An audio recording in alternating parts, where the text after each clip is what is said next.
ਫਸਲਾਂ ਤੇ ਨਸਲਾਂ ਦੀ ਰਾਖੀ ਲਈ ਕਿਸਾਨਾਂ ਦਾ ਕੇਂਦਰ ਸਰਕਾਰ ਖਿਲਾਫ ਸੰਘਰਸ਼ ਹਾਲੇ ਖਤਮ ਨਹੀਂ ਹੋਇਆ ਕਿ ਕਿਸਾਨਾਂ ਤੇ ਇੱਕ ਹੋਰ ਕੁਦਰਤੀ ਮਾਰ ਪੈ ਗਈ।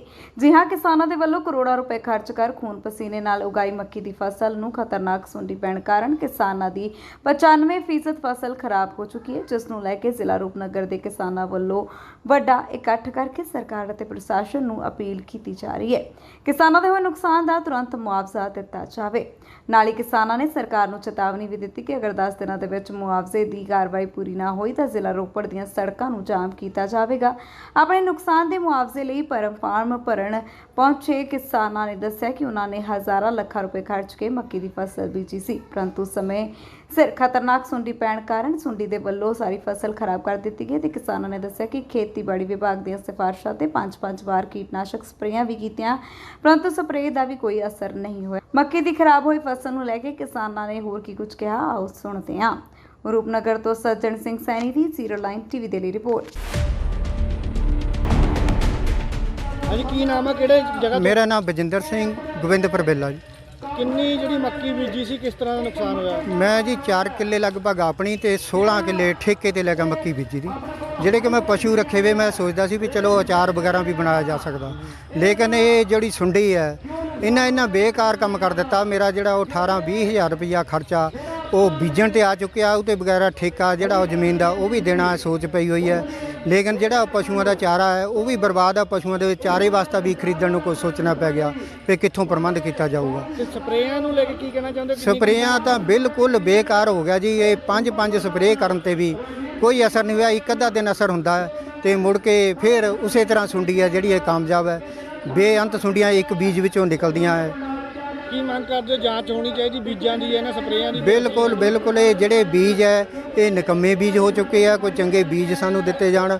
ਜਿਹੜੀਆਂ ਕੰਪਨੀਆਂ ਇਹ ਨਿਕੰਮੇ ਬੀਜ ਦੇ ਰਹੀਆਂ, ਸਾਡਾ ਐਡਾ ਜਿਨ੍ਹਾਂ ਕਰਕੇ ਨੁਕਸਾਨ ਹੋ ਰਿਹਾ, ਉਹਨਾਂ ਤੋਂ ਕਲੇਮ ਲੈ ਕੇ ਜ਼ਿਮੀਂਦਾਰਾਂ ਨੂੰ ਦਵਾਇਆ ਜਾਵੇ ਤੇ ਮਤਲਬ ਸਰਕਾਰ ਆਪਣੇ ਤੌਰ ਤੋਂ ਵੀ ਸਾਨੂੰ ਕਲੇਮ ਦਵਾਵੇ ਤਾਂ ਜੋ ਸਾਡਾ ਮਾੜਾ ਮੋਟਾ ਗੁਜ਼ਾਰਾ ਜਿਹੜਾ ਉਹ ਚੱਲ ਸਕੇ। ਨਹੀਂ ਤਾਂ ਅਸੀਂ ਇੱਕ ਬੜੀ ਦੁਬਿਧਾ ਵਿੱਚ, ਬੜੀ ਔਖਿਆਈ ਵਿੱਚ, ਬੜੀ ਕਠਿਨਾਈ ਵਿੱਚ ਫਸੇ ਹੋਏ ਜ਼ਿਮੀਂਦਾਰ। ਹਾਂਜੀ, ਕੀ ਨਾਮ, ਕਿਹੜੀ ਯੂਨੀਅਨ ਤੋਂ ਜੀ? ਮੇਰਾ ਨਾਮ ਜਗਮਨਦੀਪ ਸਿੰਘ ਹੈ ਜੀ, ਕਿਰਤੀ ਕਿਸਾਨ ਮੋਰਚਾ ਰੋਪੜ ਜੀ। ਤੇ ਅੱਜ ਜਿਹੜਾ ਪ੍ਰਦਰਸ਼ਨ ਕਰ ਰਹੇ ਹੋ ਜਾਂ ਫਾਰਮ ਭਰੇ ਜਾ ਰਹੇ ਆ, ਕੀ ਮਸਲਾ ਕੀ ਸਾਰਾ? ਦੇਖੋ, ਸਾਡਾ ਜਿਹੜਾ ਅੱਜ ਮਸਲਾ ਹੈਗਾ ਕਿ ਰੋਪੜ ਜ਼ਿਲ੍ਹੇ ਵਿੱਚ ਵੱਡੀ ਗਿਣਤੀ ਦੇ ਵਿੱਚ ਜਿਹੜਾ ਕਿਸਾਨ ਆ ਮੱਕੀ ਦੀ ਫਸਲ ਉਗਾਉਂਦੇ ਆ ਤੇ ਇਸ ਵਾਰ ਜਿਹੜਾ ਹੈਗਾ ਕਿਸਾਨਾਂ ਦੀ ਫਸਲ ਜਿਹੜੀ ਆ ਮੱਕੀ ਦੀ ਉਹ ਸੁੰਡੀ ਨੇ ਬੁਰੀ ਤਰ੍ਹਾਂ ਤਬਾਹ ਕਰ ਦਿੱਤੀ ਆ।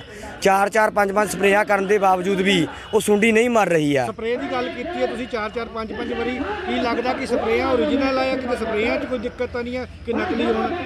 ਬਿਲਕੁਲ ਇਹ ਸਵਾਲ ਜਿਹੜਾ ਇਹ ਹੁਣ ਤੋਂ ਵੀ ਉੱਠਿਆ, ਪਹਿਲਾਂ ਵੀ ਉੱਠ ਰਿਹਾ ਬੀਜਾਂ ਦੇ ਉੱਤੇ ਤੇ ਸਪਰੇਆਂ ਦੇ ਉੱਤੇ।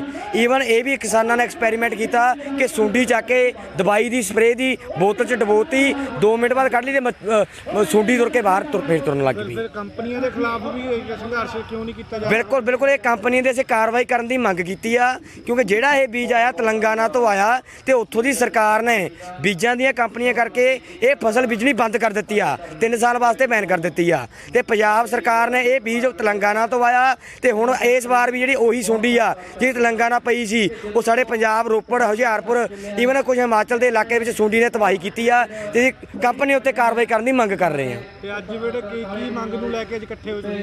ਅੱਜ ਜਿਹੜਾ ਹੈਗਾ ਸੀ ਇਹ ਕਿ ਪ੍ਰਤੀ ਏਕੜ ਇੱਕ ਕਿਸਾਨ ਦਾ ਮੱਕੀ ਦੇ ਉੱਤੇ 20,000 ਰੁਪਏ ਦਾ ਖਰਚਾ ਆ ਰਿਹਾ, ਰੇਹਾਂ ਦਾ, ਸਪਰੇਆਂ ਦਾ, ਬਿਜਾਈ ਦਾ, ਤੇ 3200 ਰੁਪਏ ਦਾ 1 ਕਿੱਲੇ ਦਾ ਬੀਜ ਆ। ਜੇ ਕਿਸਾਨ ਨੇ 2 ਵਾਰ ਵਾਹ ਕੇ ਬੀਜੀ ਆ ਤਾਂ 6000 ਰੁਪਏ ਦਾ ਇਕੱਲਾ ਬੀਜ ਹੋ ਗਿਆ। ਬਾਕੀ ਜਿਹੜੀ ਉਹਦੀ ਲੇਬਰ ਲੱਗੀ ਆ ਉਹ ਵੱਖਰੀ ਆ। ਤਾਂ ਅਸੀਂ 20,000 ਰੁਪਏ ਦੇ ਮੁਆਵਜ਼ੇ ਦੀ ਡਿਮਾਂਡ ਕੀਤੀ ਆ। ਉਹਦਾ ਫਾਰਮ ਭਰ ਕੇ ਅੱਜ ਅਸੀਂ ਡੀਸੀ ਸਾਹਿਬ ਨੂੰ ਜਿਹੜਾ ਸਬਮਿਟ ਕਰਨਾ ਤੇ ਅਸੀਂ ਜਿਹੜਾ ਅਗਲਾ ਜਿਹੜਾ ਹੈਗਾ ਜੋ ਵੀ ਸੰਘਰਸ਼ ਆ ਸਾਡਾ ਅਸੀਂ ਤੈਅ ਕਰਾਂਗੇ। ਤੇ ਹੁਣ ਪ੍ਰਸ਼ਾਸਨ ਵੱਲੋਂ ਸੁਣਨ ਚ ਆਇਆ ਸੀ ਕਿ ਪਿੰਡਾਂ 'ਚ ਕੀ ਕਾਰਵਾਈ ਸ਼ੁਰੂ ਕੀਤੀ ਹੈ? ਕੋਈ ਪਿੰਡਾਂ ਵਿੱਚ ਜਿਹੜਾ ਹੈਗਾ ਕੱਲ ਸਾਡੀ ਪ੍ਰਸ਼ਾਸਨ ਨਾਲ ਮੀਟਿੰਗ ਹੋਈ ਸੀ। ਉਹ ਕਹਿੰਦੇ ਜੀ ਗਰਦੌਰੀ ਵਾਸਤੇ ਜਿਹੜੀ ਖੇਤੀਬਾੜੀ ਵਿਭਾਗ ਦੀਆਂ ਟੀਮਾਂ ਭੇਜਾਂਗੇ। ਅੱਜ ਜਿਹੜੀ ਉਹਨਾਂ ਨੇ ਇੱਕ ਟੀਮ ਭੇਜੀ ਆ, ਪਰ ਅਸੀਂ ਇਹ ਕਿਹਾ ਸੀ ਵੀ ਸਾਡੇ ਟੀਮਾਂ ਇਕੱਲਾ ਗਰਦੌਰੀ ਨਾਲ ਨਹੀਂ ਕੰਮ ਚੱਲਣਾ, ਅਸੀਂ ਫਾਰਮ ਸਬਮਿਟ ਕਰ ਦੇਵਾਂਗੇ ਪਰ ਸਾਨੂੰ ਜਿਹੜਾ ਉਹਦਾ ਬਣਦਾ ਮੁਆਵਜ਼ਾ ਮਿਲਣਾ ਚਾਹੀਦਾ। ਗਰਦੌਰੀ ਦੀ ਗੱਲ ਕਰਦੇ 2019 ਦੇ ਵਿੱਚ ਵੀ ਗਰਦੌਰੀਆਂ ਹੋਈਆਂ ਸੀ ਜਦੋਂ ਹੜ੍ਹ ਆਏ ਸੀਗੇ, ਬਿਲਕੁਲ ਮੁਆਵਜ਼ਾ ਅੱਜ ਤੱਕ ਕਿਸਾਨਾਂ ਨੂੰ ਨਹੀਂ ਮਿਲਿਆ। ਉਹ ਕਿਵੇਂ ਦੇ ਕਿ ਹੁਣ ਜਿਹੜਾ ਉਮੀਦ ਰੱਖਦੇ ਗਰਦੌਰੀ ਤੋਂ ਬਾਅਦ? ਇਹ ਬਿਲਕੁਲ ਤੁਹਾਡਾ ਸਵਾਲ ਸਹੀ ਹੈ ਕਿ ਅਕਸਰ ਇਹ ਹੁੰਦਾ ਕਿ ਪ੍ਰਸ਼ਾਸਨ ਵੱਲੋਂ ਗਰਦੌਰੀ ਕਰ ਦਿੱਤੀ ਜਾਂਦੀ ਆ ਪਰ ਜਿਹੜਾ ਹੈਗਾ ਬਾਅਦ 'ਚ ਮੁਆਵਜ਼ਾ ਨਹੀਂ ਮਿਲਦਾ। ਪਰ ਮੈਂ ਪ੍ਰਸ਼ਾਸਨ ਨੂੰ ਇਹ ਚੇਤਾਵਨੀ ਦੇਣਾ ਚਾਹੁੰਦਾ ਕਿ ਹਰ ਵਾਰ ਇਹ ਨਹੀਂ ਚੱਲਣਾ ਚੱਲਣਾ। ਇਸ ਵਾਰ ਜੇ ਸਾਡੀ ਗਰਦਾਰੀ ਹੋਣ ਤੋਂ ਬਾਅਦ ਸਾਡੇ ਪੈਸੇ ਨਾ ਦਿੱਤੇ ਗਏ ਤਾਂ ਅਸੀਂ ਨੈਸ਼ਨਲ ਹਾਈਵੇ ਤੱਕ ਅਸੀਂ ਜਾਮ ਕਰਾਂਗੇ, ਉਹ ਵੀ ਚਾਹੇ ਸਾਨੂੰ ਦਿਨ ਰਾਤ ਦਾ ਪੱਕਾ ਧਰਨਾ ਲਾਉਣਾ ਸ਼ੁਰੂ ਕਰਨਾ ਪਵੇ। ਕਿੰਨੇ ਦਿਨ ਦਾ ਅਲਟੀਮੇਟਮ ਦਿੰਦੇ ਹੋ, ਕਿੰਨੇ ਦਿਨਾਂ 'ਚ ਜਿਹੜੀ ਗਰਦੌਰੀ ਤੋਂ ਬਾਅਦ ਉਮੀਦ ਰੱਖਦੇ ਹੋ ਮੁਆਵਜ਼ਾ ਮਿਲੇ? ਦੇਖੋ ਅਸੀਂ ਤਾਂ ਇਹ ਕਹਿੰਦੇ ਵੀ ਜੇ 10-15 ਦਿਨ ਦੇ ਵਿੱਚ ਬੜਾ ਦਿਨ 10-15 ਦਿਨ ਬਹੁਤ ਹੁੰਦੇ ਆ, 15 ਦਿਨ ਦੇ ਵਿੱਚ ਜੇ ਗਰਦੌਰੀ ਦਾ ਕਰਕੇ ਜਿਹੜਾ ਪ੍ਰਸ਼ਾਸਨ ਅਨਾਉਂਸਮੈਂਟ ਕਰਦਾ ਹੈ ਫਿਰ ਤਾਂ ਠੀਕ ਹੈ, ਅਦਰਵਾਈਜ਼ ਉਸ ਤੋਂ ਬਾਅਦ ਜਿਹੜਾ ਹੈਗਾ ਜਿਹੜਾ ਆਪਣੀ ਸਹਿਮਤੀ ਕਰਕੇ ਕਿਸਾਨਾਂ ਨਾਲ ਜਿਹੜਾ ਵੱਡਾ ਐਕਸ਼ਨ ਜਿਹੜਾ ਹੈ ਉਹ ਫੌਰੀ ਤੌਰ ਤੇ ਲਵਾਂਗੇ। ਕੀ ਨਾਮ ਹੈ ਜੀ ਆਪਣਾ? ਦਵਿੰਦਰ ਸਰਥਲੀ। ਕੀ ਕਹਿਣਾ ਚਾਹੁੰਦੇ ਹੋ? ਕਿਸਾਨਾਂ ਨੂੰ ਧਰਨੇ ਦੇਣੇ ਪੈ ਰਹੇ ਆ ਮੁਆਵਜ਼ਿਆਂ ਦੇ ਲਈ, ਕਿਵੇਂ ਦੇਖਦੇ ਹੋ? ਸਰਕਾਰਾਂ ਸੁਣ ਨਹੀਂ ਰਹੀਆਂ, ਉਧਰ ਦਿੱਲੀ ਦੇ ਵਿੱਚ ਕਿਸਾਨ ਬੈਠੇ ਆ ਕੇਂਦਰ ਸਰਕਾਰ ਦੇ ਖਿਲਾਫ। ਦੇਖੋ ਜੀ, ਇਹ ਗੱਲ ਪਹਿਲਾਂ ਤਾਂ ਲੋਕਾਂ ਨੂੰ ਭੁਲੇਖਾ ਸੀ ਨਾ ਗੱਲਾਂ ਦਾ, ਬਈ ਐਪਲੀਕੇਸ਼ਨ ਅਰਜ਼ੀਆਂ ਦੇ ਨਾਲ ਗੱਲ ਸਰ ਜਾਊਗੀ। ਲੇਕਿਨ ਜਦੋਂ ਤੋਂ ਦਿੱਲੀ ਦਾ ਅੰਦੋਲਨ ਚੱਲਿਆ ਨਾ, ਜਿੱਥੇ ਦਿੱਲੀ ਨੇ ਅੰਦੋਲਨ ਨਿਆਇਕ ਵਿਲੱਖਣ ਪ੍ਰਾਪਤੀਆਂ ਕੀਤੀਆਂ, ਉੱਥੇ ਇੱਕ ਬਕਾਇਦਾ ਸਰਕਾਰ ਨੂੰ ਚੁਣੌਤੀ ਖੜੀ ਕੀਤੀ, ਜਿਹੜੀ ਸਰਕਾਰ ਦੇ ਸੁਪਨੇ 'ਚ ਵੀ ਨਾ ਸੀ ਵੀ ਇੱਦਾਂ ਦੀ ਹਕੀਕਤ ਸਾਨੂੰ ਪੇਸ਼ ਆਊਗੀ। ਇੱਦਾਂ ਮਤਲਬ ਕਿ ਲੋਕੀ ਖੜ ਜਾਣਗੇ ਚਟਾਨ ਬਣ ਕੇ, ਤੇ ਉਹ ਸਰਕਾਰ ਪੰਜਾਬ ਸਰਕਾਰ ਨੂੰ ਵੀ ਉਸ ਚੀਜ਼ ਦਾ ਥੋੜ੍ਹਾ ਜਿਹਾ ਸਾਨੂੰ ਧਿਆਨ ਦੇਣ ਦੀ ਲੋੜ ਪਈ ਹੈ, ਕਿਉਂਕਿ ਜੋ ਸਾਡਾ ਮੱਕੀ ਦਾ ਮੁਆਵਜ਼ਾ ਖਰਾਬਾ ਹੈ, ਸਾਡੇ ਸਥਾਨਕ ਸਮੱਸਿਆ ਰੋਪੜ ਦੇ ਵਿੱਚ ਖਾਸ ਤੌਰ ਤੇ ਅਨੰਦਪੁਰ ਨੂਰਪੁਰ ਤਹਿਸੀਲ ਦੀ ਸਥਾਨਕ ਸਮੱਸਿਆ, ਤੇ ਜਦੋਂ ਸਾਰਾ ਕੁਝ ਪ੍ਰਸ਼ਾਸਨ ਦੇ ਧਿਆਨ ਵਿੱਚ ਲਿਆਉਣ ਦੀ ਗੱਲ ਅਸੀਂ ਕਰਦੇ ਹਾਂ ਤਾਂ ਜਿਸ ਤਰੀਕੇ ਦੇ ਨਾਲ ਸੰਵੇਦਨਸ਼ੀਲਤਾ ਪ੍ਰਸ਼ਾਸਨ ਨੂੰ ਦਿਖਾਉਣੀ ਚਾਹੀਦੀ, ਜਿਸ ਤਰੀਕੇ ਨਾਲ ਜਲੰਧਰ ਦੇ ਵਿੱਚ ਜਥੇਬੰਦੀ ਨੇ ਫੌਰੀ ਤੌਰ ਤੇ ਸੰਘਰਸ਼ ਕਰਕੇ ਆਪਣੀ ਗੱਲ ਮਨਾਈ ਹੈ, ਉਸ ਤੋਂ ਸਬਕ ਲੈਂਦਿਆਂ ਇੱਥੇ ਪ੍ਰਸ਼ਾਸਨ ਨੂੰ ਚਾਹੀਦਾ ਤਾਂ ਇਹ ਸੀ ਵੀ ਤੁਹਾਡੀ ਗਰਦਾਵਰੀ ਅਸੀਂ ਹਫ਼ਤੇ 10 ਦਿਨਾਂ 'ਚ ਕਰਾ ਦੇਵਾਂਗੇ।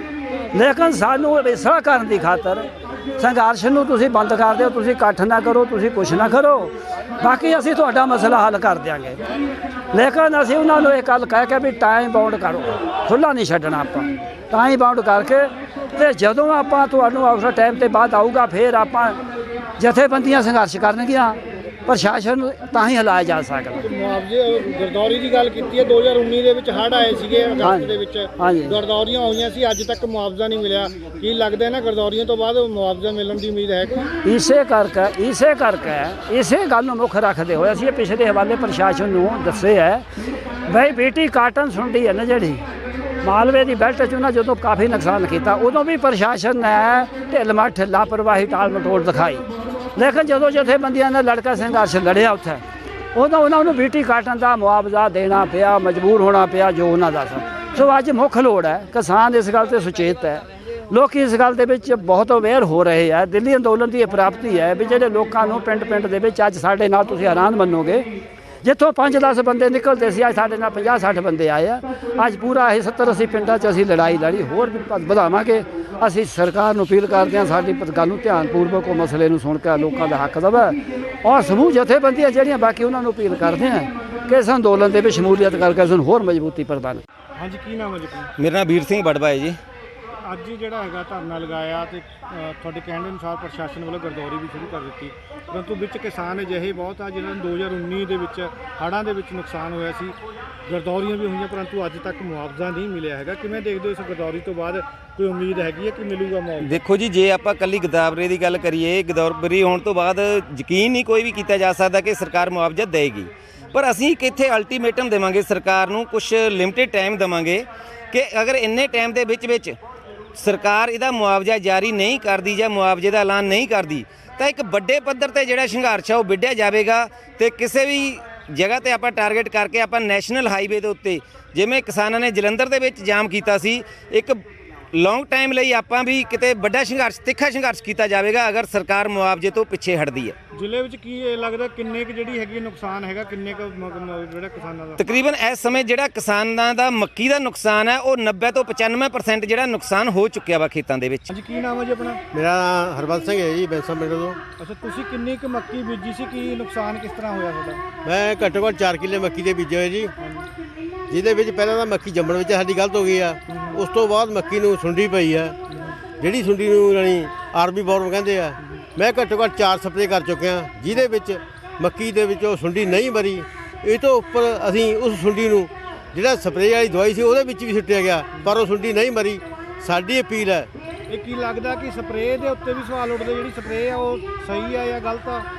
ਦੇਖੋ ਜੀ, ਮੈਂ ਸਪਸ਼ਟ ਕਰਦਾ ਹਾਂ ਵੀ ਜਿਹੜੇ ਸਾਡੇ ਬੀਜ ਵੀ ਆਉਂਦੇ ਉਹ ਵੀ ਗਲਤ ਹੈ, ਜਿਹੜੇ ਸਪਰੇਆਂ ਉਹ ਵੀ ਸਹੀ ਨਹੀਂ ਮਿਲਦੀਆਂ। ਜਿਵੇਂ ਕਿ ਆਮ ਹੈ ਕਿ ਇਹ ਦਵਾਈਆਂ ਕੰਮ ਨਹੀਂ ਕਰਦੀਆਂ, ਪਰ ਸਾਨੂੰ ਇਹ ਵੀ ਪਤਾ ਹੈ ਵੀ ਜਿਹੜੇ ਸਾਡੇ ਮੱਕੀ ਦੇ ਬੀਜ ਹੈ ਇਹ ਪਿੱਛੇ ਤੇਲੰਗਾਨਾ ਵਿੱਚ ਫੇਲ ਹੋ ਚੁੱਕੇ ਆ। ਸਾਡੀ ਸਰਕਾਰ ਨੇ ਇਹ ਵੀ ਖਰੀਦੇ ਆ। ਅਸੀਂ ਤਾਂ ਅਪੀਲ ਕਰਦੇ ਆ ਕਿ ਸਾਡੇ ਜਿਹੜੇ ਖੇਤੀਬਾੜੀ ਵਾਲੇ ਮਹਿਕਮੇ ਵਾਲੇ ਉਹ ਵੀ ਖਰੀਦਦੇ ਆ, ਉਹਨਾਂ 'ਤੇ ਵੀ ਕਾਰਵਾਈ ਹੋਣੀ ਚਾਹੀਦੀ ਹੈ। ਬਾਕੀ ਜਿਹੜੀਆਂ ਇਹ ਕਾਰਪੋਰੇਟ ਕੰਪਨੀਆਂ, ਬੀਜ ਕੰਪਨੀਆਂ ਸਾਨੂੰ ਬੀਜ ਸਪਲਾਈ ਕਰਦੀਆਂ, ਉਹਨਾਂ 'ਤੇ ਕਾਰਵਾਈ ਹੋਣੀ ਚਾਹੀਦੀ ਹੈ ਤਾਂ ਜੋ ਅਸੀਂ ਜਿਹੜੇ ਕਿਸਾਨ ਹੈ ਸਾਡਾ ਬਚਾਅ ਹੋ ਸਕੇ। ਅਤੇ ਇਹ ਲੋਕ ਜਿਹੜੇ ਹੈਗੇ ਦਿਨੋਂ ਦਿਨ ਸਾਨੂੰ ਲੁੱਟ ਕੇ ਧੜਾੜ ਹੋਈ ਰਹੇ ਆ। ਅਸੀਂ ਮਰਨ ਤੱਕ ਮਜਬੂਰ ਹੋ ਰਹੇ ਹਾਂ, ਪਰ ਸਰਕਾਰਾਂ ਦੇ ਸਾਡੀ ਕੋਈ ਸਾਰ ਨਹੀਂ ਲਈ, ਜਿਸ ਕਰਕੇ ਸਾਨੂੰ ਇਹ ਇਕੱਠ ਕਰਨਾ ਪਿਆ।